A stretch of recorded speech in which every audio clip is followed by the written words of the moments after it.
School in America. You know, at one point, our education system was really the envy of the world. The standardization, the advanced teaching methods.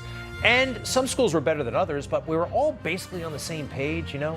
America, generally speaking, a force for good. Our founding fathers, good, very wise people, maybe even divine providence, that they were all here at the same time. That's not being taught anymore. And those arriving in this country, well, they have no obligation whatsoever to adopt our values, to assimilate. And that's not being encouraged at all. And if they should find themselves in school, they'll be exposed to a very corrupt curriculum. Some of the biggest textbooks in the country, like Cengage Learning, Cengage it is, most popular AP US history book, fourth largest textbook publisher, lots of money. Okay, let's go through these. There are a bunch, and they are teaching some rotten, wrong things about America. Macmillan Learning. Look at that. These are giants. W.W. Norton, largest independent publisher, $250 million in revenue. Look at some of the garbage that we found. Actually, Greg Price, a great conservative journalist, found in their textbooks. Let's go through it, please. Number one, take Donald Trump's victory. Boy, oh boy, it shocked the world, and apparently it infuriated the people who write textbooks. Look at what's in these textbooks now. In this very prominent textbook manufacturer, distributor, to the utter astonishment of almost all pundits and prognosticators, well, that's true. The thrice married former Democrat, very harsh. A sexual predator, are you kidding me? Became the oldest person, richest person. I mean, this is horrendously biased. And what about Joe Biden? The day he became president, oh, the textbook authors thought that was a very beautiful thing. Let's go through what they had to say about that. No sooner was Biden inaugurated than he began fulfilling his pledge to be a quite different leader than Donald Trump. His efforts to dampen the political combat bore fruit early in his presidency as he made efforts to reach out to Republican opponents. The economy was surging again, biased and wrong, absolutely wrong about reaching out.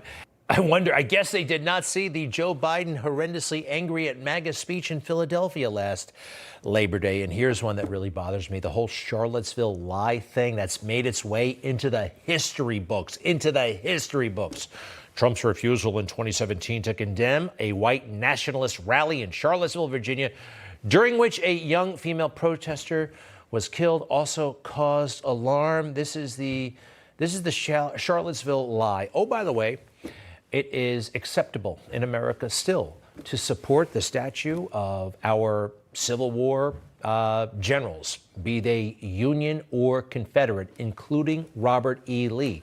You can be a good person and not want to see these things taken down. You can also be a good person and want them to be taken down. But they never gave Trump credit for actually saying something quite reasonable. You also had people that were very fine people on both sides. And you had people, and I'm not talking about the neo-Nazis and the white nationalists, because they should be condemned totally. But you had many people in that group other than neo-Nazis and white nationalists, okay? And the press has treated them absolutely unfairly. It's true, and it's amazing. He condemned white supremacy out loud, and they all ignored it, including Joe Biden. And if you listen to this, Joe Biden's, I guess this was his campaign announcement, he based his entire presidency on the Charlottesville lie. That's when we heard the words of the President of the United States that stunned the world and shocked the conscience of this nation. He said there were, quote, some very fine people on both sides.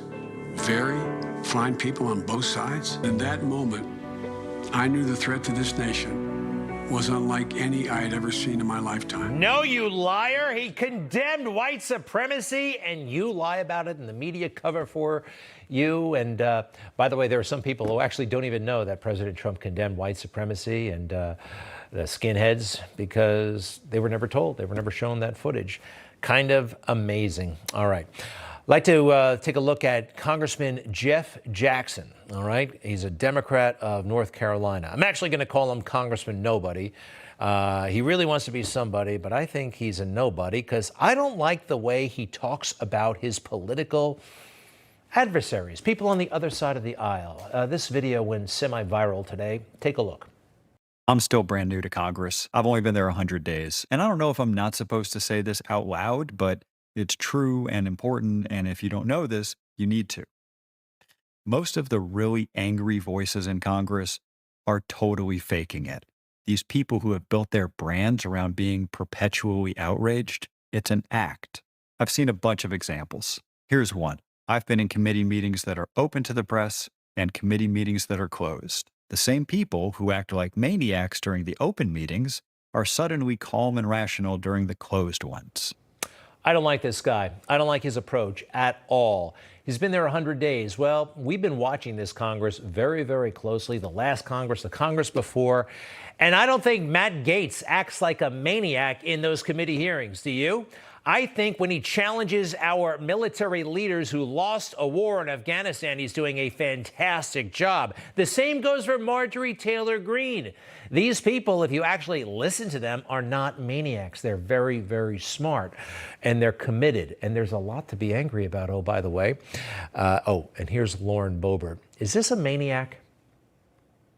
America is tired of rhetoric, and they want results. This isn't chaos.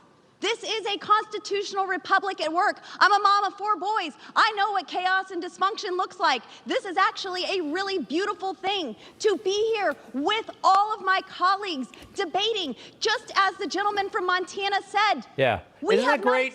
I mean, this guy's a member of Congress, and the caricatures that he read about back home, he brought his stereotypes and prejudices with him to Congress. Next. What I've seen is that members of Congress are surrounded by negative incentives. There are rewards for bad behavior. You know what the big one is? Being able to reach you. The big thing that modern media and modern politicians have learned is that if they can keep you angry, they'll hold your attention. Well, there are bigger stakes here, bigger stakes. I don't know if he's been following current events, but we lost a war in Afghanistan, and people are genuinely upset about that. People in Congress, the American people, less so because the media wants to forget about this and cover it up. The border is open. Perhaps he thinks that they're all phonies who find this troubling, but we're not. And how about the transgender people who want to hang out with children? That's a problem. And people are genuinely, righteously upset about it. And hey, if you want to get on social media and attract attention to an issue that needs to be addressed, that's a good thing. Anyway, a little bit more from Congressman Nobody. So going forward, when you hear some enraged member of Congress say something absurd, your first question shouldn't be, how can they possibly believe that? It should be, do we think they actually do? Because they probably don't. Wow, he's a mind reader, huh? He sees into the soul of everybody. Well, I've been around some of these members of Congress, the ones he's talking about, the ones who make a big splash on social media, and they're also in committee, and they're great people. And oh, by the way, very reasonable. You can actually do business with them, and they're not saying crazy things in these hearings. All right, last word from Congressman Nobody, and this is forever, by the way. But here's something good. What I love about this, about communicating with you directly, is that the incentives are different. They can be positive. They can be about speaking to you with respect and real information and in a normal tone of voice. Because if I can talk to you directly, I don't have to yell. Okay, I'll say this respectfully. You're Congressman Nobody. You just said those people don't believe in what they're saying. That's offensive to them and actually to me.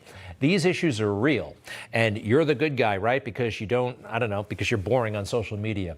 All right, congratulations. You made a splash today. Go back to obscurity, and who knows, maybe he's president of the United States someday. Am I going to have to eat these words? I don't think so. I'll be right back.